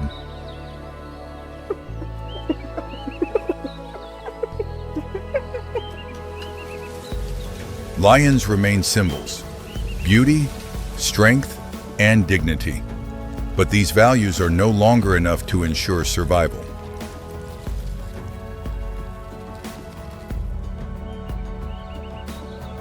Hyenas represent a different story: resilience, pragmatism, and the ability to survive in adversity.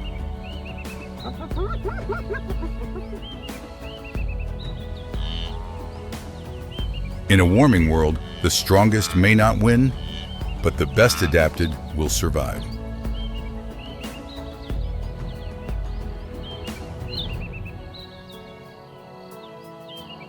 In 2026, climate change is not just statistics, but daily reality.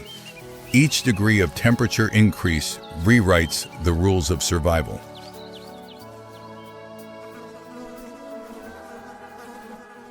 Lions and hyenas, two arch enemies. Their story is the story of the entire planet. Adapt or disappear. There is no other choice. The African savanna spreads beneath the vast sky, land of giants, where strength is usually measured in tons.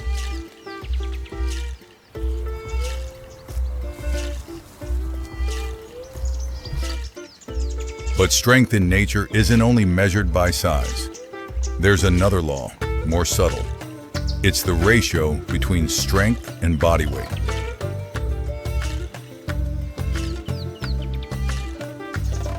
When lowering vision to the arid grass carpets, where tiny creatures possess strength far beyond any ordinary comparison.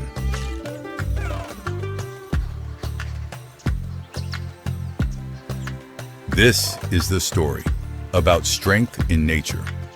Not about the largest, but about creatures that found ways to maximize every gram of their body.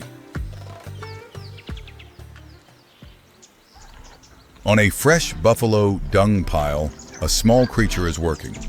Dung beetle, Scarabaeus sacer, only 3 centimeters long and weighing 2 grams. The dung beetle is doing something seemingly impossible.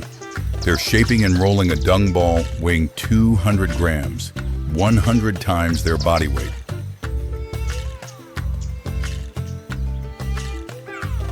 But this isn't the limit yet. In scientific experiments, dung beetles have pulled objects weighing 1,141 times their body weight.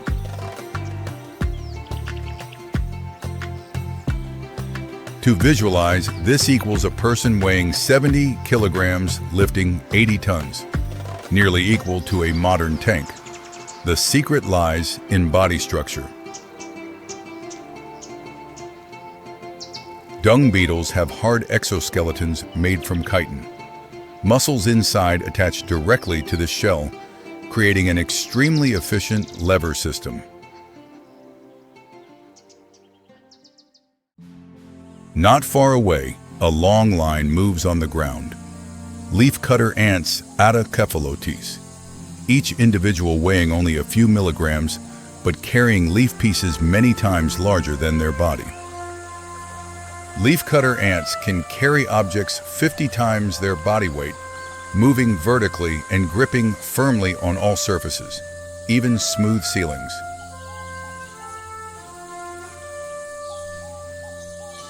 The ant's secret lies in special neck muscles. This muscle occupies nearly half the body mass and can withstand tremendous pressure without injury. The reason small creatures are disproportionately strong is due to physical laws. When size decreases, surface area decreases slower than volume and mass. This helps small muscles have a large contact area ratio relative to the mass-needing movement, creating advantages no giant creature can achieve.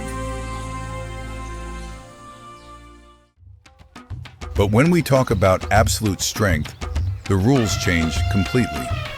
Near the riverbank, a giant creature steps out from acacia bushes.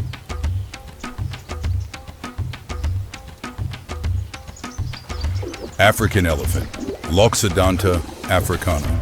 Adult males can weigh up to 6 tons. This is the largest land animal still existing on the planet. The elephant trunk is nature's most versatile tool. Made from over 40,000 separate muscle bundles, no bones, completely muscle and tendon. The trunk alone can lift objects weighing 350 kilograms, while their whole body can pull and push masses up to 6,000 kilograms. In exchange for enormous strength, elephants must consume nearly 150 kilograms of food daily and spend about 18 hours continuously just eating. Not far away, white rhinoceros Ceratotherium simum appears. Males weighing over 2 tons, possessing horns up to 1.5 meters long, full of power. Thanks to extremely developed neck muscles, rhinos can lift and fling objects weighing over 1 ton, turning the horn into a terrifying attack weapon.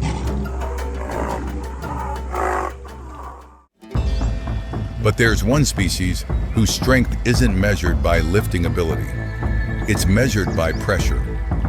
In murky river water, a pair of eyes looks up. Nile crocodile, Crocodilus niloticus, up to 6 meters long, has existed through 200 million years of evolution, nearly unchanged, proof of perfect design. Their weapon is the jaw. Nile crocodile bite force reaches 5,000 psi, world's strongest, far exceeding human bite force.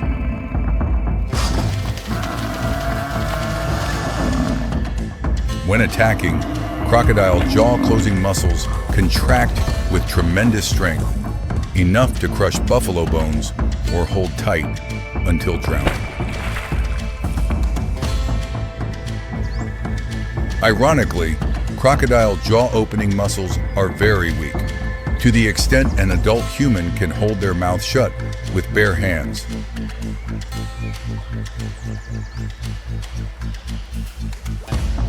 Evolution only invested energy in closing jaws, not opening them, showing natural strength always optimizes according to survival objectives.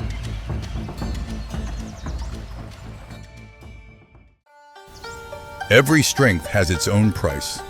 Elephants need to eat large quantities. Crocodiles lie motionless, conserving energy. Tiny dung beetles get crushed. Each species found its own position in the ecosystem, from dung beetles recycling waste, ants building complex nests, to elephants opening paths, crocodiles controlling fish populations.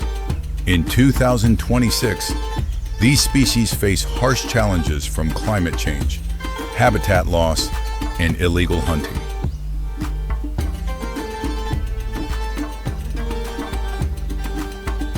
Facing that reality, conservation efforts are being intensified with expanded reserves and tightened laws when people realize limits.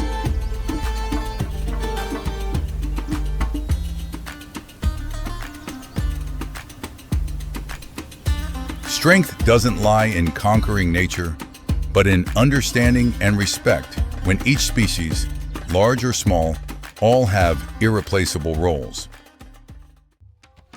East African Savannah. Dawn has not yet broken. A new day begins like any other. But in this world, no day is truly like another. This is a land where every species is a link in the chain. Today's hunter can be tomorrow's prey. That order is not fixed. It changes by the hour, by each decision. And among all those species, there's one often underestimated, not the largest, not the fastest, but the one with the most complex social organization. This is the story of encounters, of losses, and of what happens after, when the hunter becomes the hunted.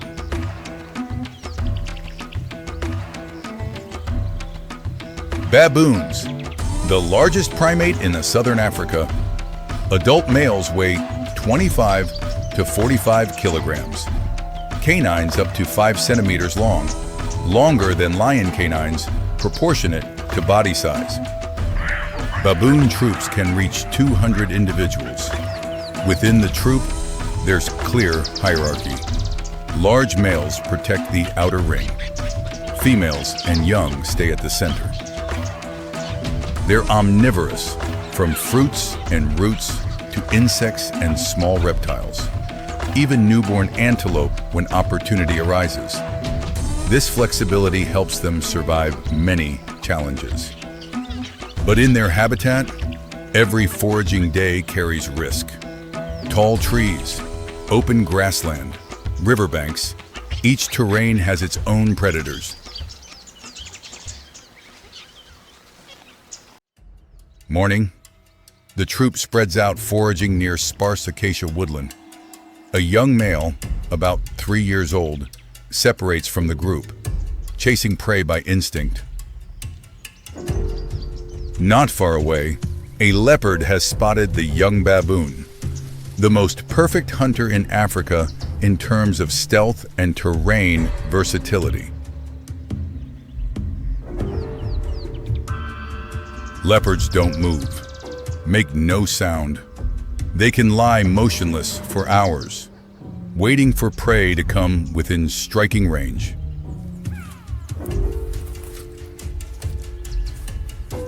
The young male runs through the ambushed predator's line of sight. He doesn't know death is right beside him, about to claim his life.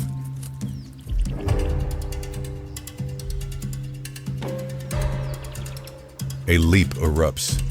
At maximum speed, the leopard allows no mistakes. It quickly seizes the young male.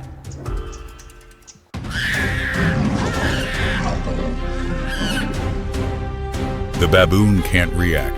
That moment ends faster than any description can convey. This is nature's truth, not cruelty.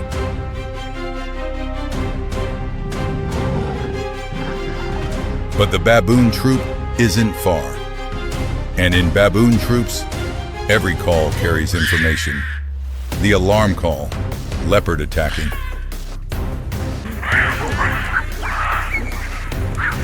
Within seconds, the entire troop's behavior transforms completely. No longer individuals foraging separately. All move in one direction, one objective. The leopard has a choice: climb the tree with prey or abandon it and escape. But the troop arrives too fast.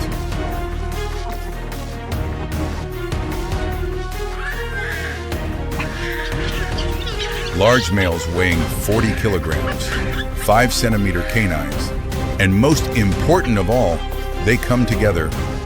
This is no longer individual confrontation. The leopard decides in an instant, abandons the kill and flees. This is the right choice. Being isolated by a baboon troop is extremely dangerous. The troop doesn't pursue. They understand it's futile. Instead, the group quickly restores order and minimizes loss.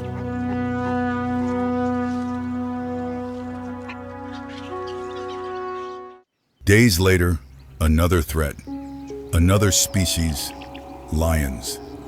A pride of 4 lionesses moves into the area where the troop is foraging on a quiet morning. The response to lions is completely different from the response to leopards. Leopards are threats from above. Lions are threats on the ground.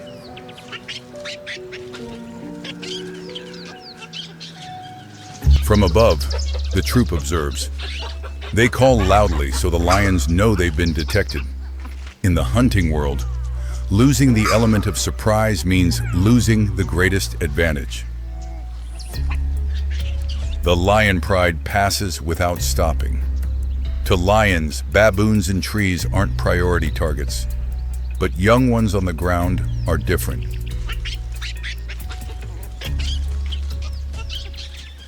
One lioness separates from the pride, lying hidden in tall grass near where the troop gathers to drink. She's been observing, and she's waiting for a young one to stray. A young baboon runs farther than the others. The lioness charges, faster than any reaction can intervene. The young baboon has no chance. The troop reacts immediately but doesn't approach. They know lions aren't leopards.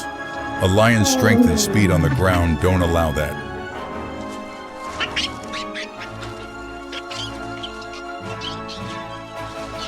A 130-kilogram lioness on open ground isn't an opponent the troop can effectively surround. They know this.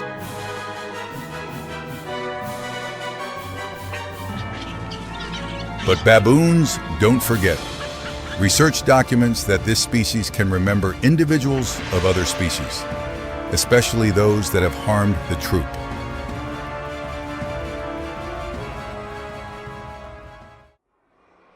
The next day, Limpopo River. The troop comes to drink along their familiar route. Below the murky water, crocodiles wait for careless prey. In the troop, young ones typically drink at positions closest to shore. But riverbanks don't always allow ideal formation.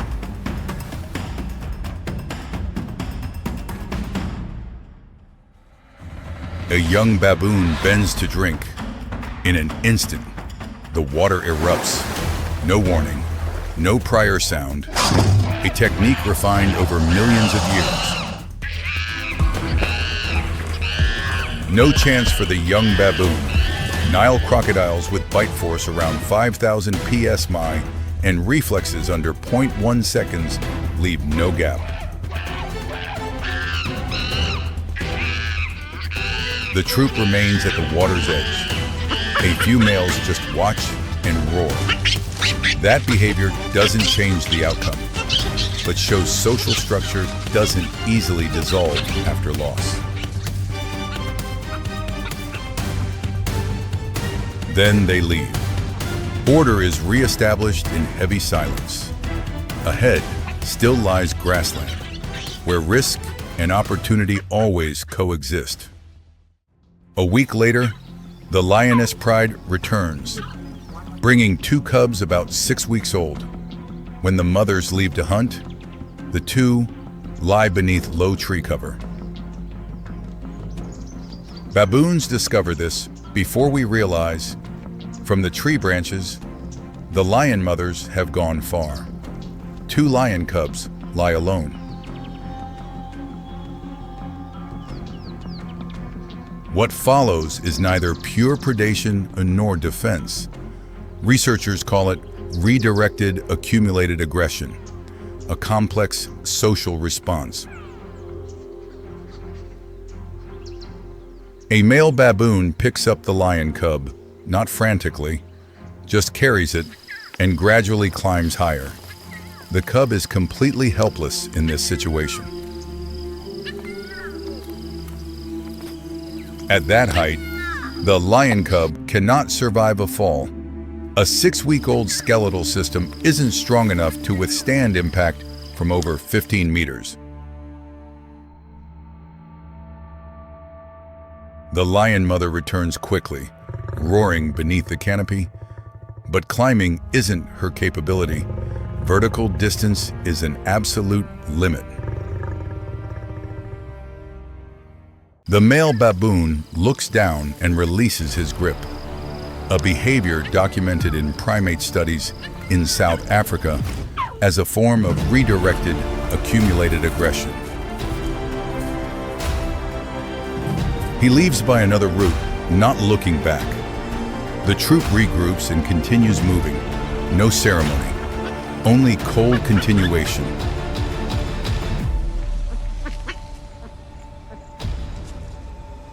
In nature, good and evil don't exist. Only strategies selected through evolution, shaped by social memory and survival pressure.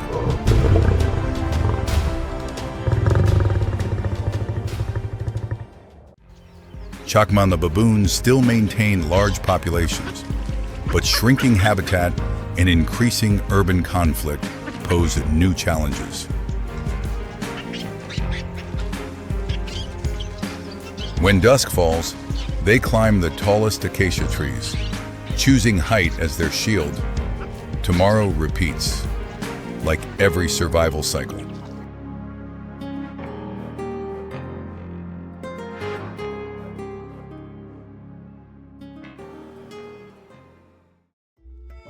The early morning mist blankets the Masai Mara Valley, turning everything into silent, drifting shadows. The sun has not yet risen, but the Savannah has already begun to stir. The call of a hornbill rings out, followed by the chorus of insects layering one upon another like a familiar symphony every morning. The savannah is shifting before the dawn. The ground begins to vibrate faintly. From the other side of the valley, a massive dark mass appears. A herd of African buffalo moving slowly through the early morning mist. Among the forest of legs and horns, calves are struggling to keep pace with the herd. Born less than a week ago, they are fragile, yet always kept within the fold. The African buffalo is the largest wild bovine on the continent.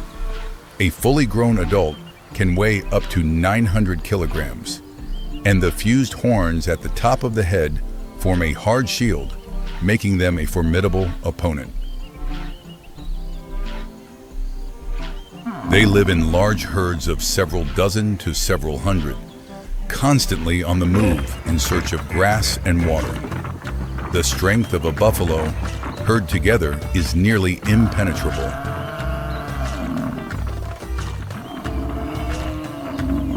But newborn calves are the weakest link, weighing less than 40 kilograms. Their legs still tremble when running, and entirely dependent on their mother's milk. They are the perfect prey for every predator. In the first weeks of life, African buffalo calves face an extremely high mortality rate. Predators such as lions, hyenas, and leopards are always lurking. For that reason, the mother buffalo rarely leaves the calf's side. She always positions herself between the calf and the outer edge of the herd, constantly looking back to check.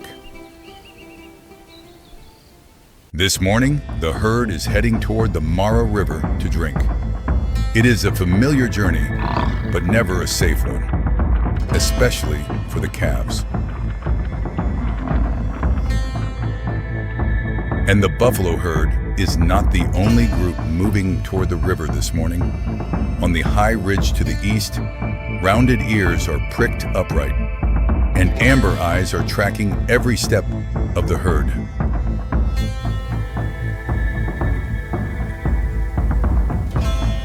A pride of lions has been lying low in the tall grass, watching the buffalo since before sunrise.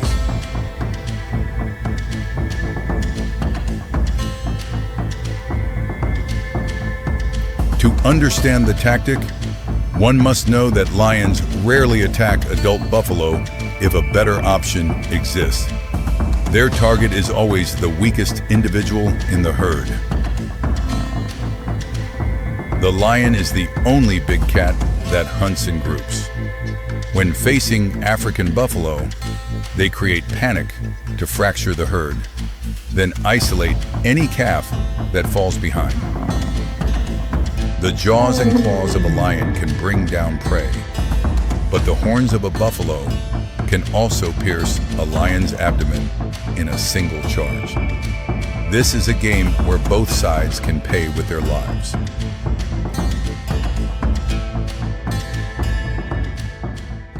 The pride splits into two directions. One group swings left, another holds the right, while those at the rear stand ready to press in and drive the prey herd into a position where it can be pursued.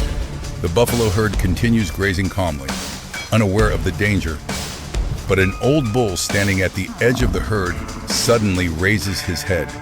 His nose has caught something on the wind. He lets out a sharp snort, a first-level warning signal. A few nearby individuals raise their heads, but not enough to trigger a full herd response. And the lions understand that the window of opportunity is closing. The lion pride launches its attack.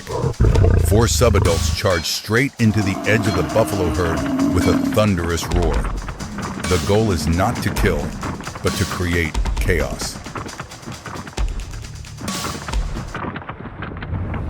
The buffalo herd erupts in panic. Hundreds of animals surge forward, hooves pounding the earth like rolling thunder. Red dust rises in thick clouds, obscuring everything from sight. In the midst of the chaos, a small calf is left behind. Two lionesses break from opposite sides.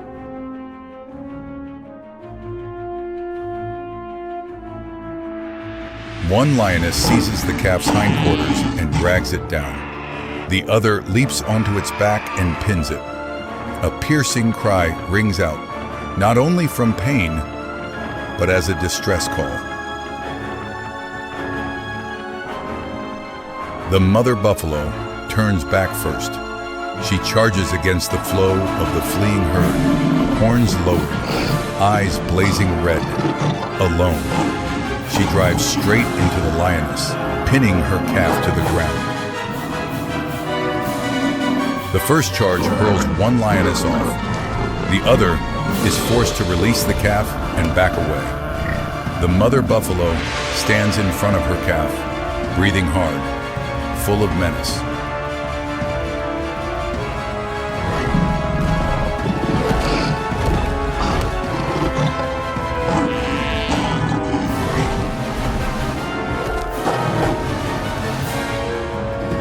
Then the ground begins to shake, not from the footsteps of lions, but from the direction of the herd. The distress call has reached exactly where it needed to. Dozens of adult buffalo are turning back, and they are not moving slowly.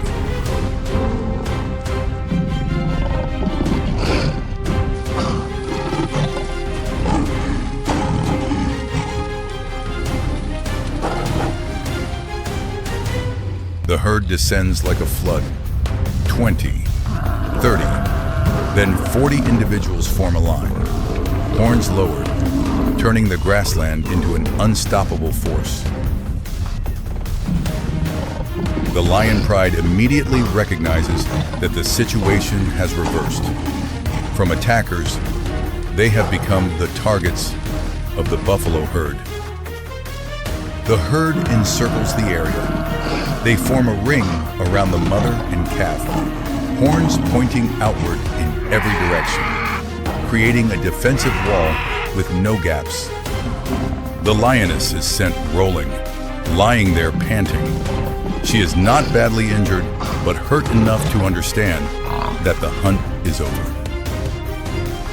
The lion pride retreats one by one. They walk slowly, maintaining a composed appearance.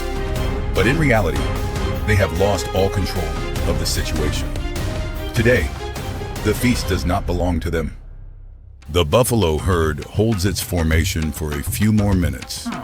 This caution is the product of millions of years of evolution, only breaking position when safety is certain. The mother buffalo lowers her head and licks the scrapes on her calf's body.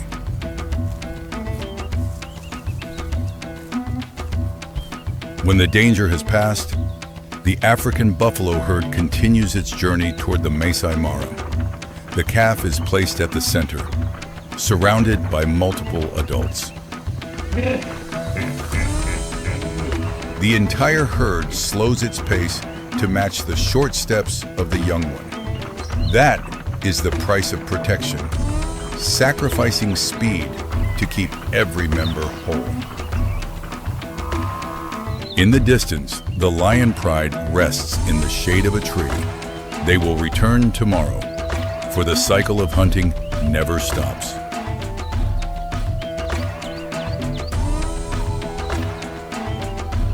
On the Masai Mara Savannah, there is no permanent victory. There is only a survival repeated day after day between predator and prey. Research shows that buffalo calves in large herds have survival rates 3 times higher than those in small herds. When the herd is large enough, lions have almost no chance of success. But climate change and habitat loss are fragmenting buffalo herds. The smaller the herd, the weaker the collective strength, and the more vulnerable the calves become. Every calf that survives today will grow up to become part of the protective wall tomorrow. The cycle of protection continues through each generation. That is how the African buffalo has endured for millions of years. The herd reaches the riverbank. Cool water flows around their legs, and the calf cautiously steps to the water's edge for the first time, while the mother stands close beside it, not moving an inch away. Today, the riverbank is quiet. The calf has drunk its fill. It has just survived the most dangerous day of its early life. As the evening light paints the Masai Mara red, the African buffalo herd begins moving back toward the tall grass. Hundreds of individuals walk in the same rhythm, forming a moving, living wall. The calf tucks itself against its mother's flank, within the embrace of the herd. In nature, no creature is strong enough to survive alone. And sometimes, the most resilient line of defense is built not from individual strength, but from the presence of an entire community.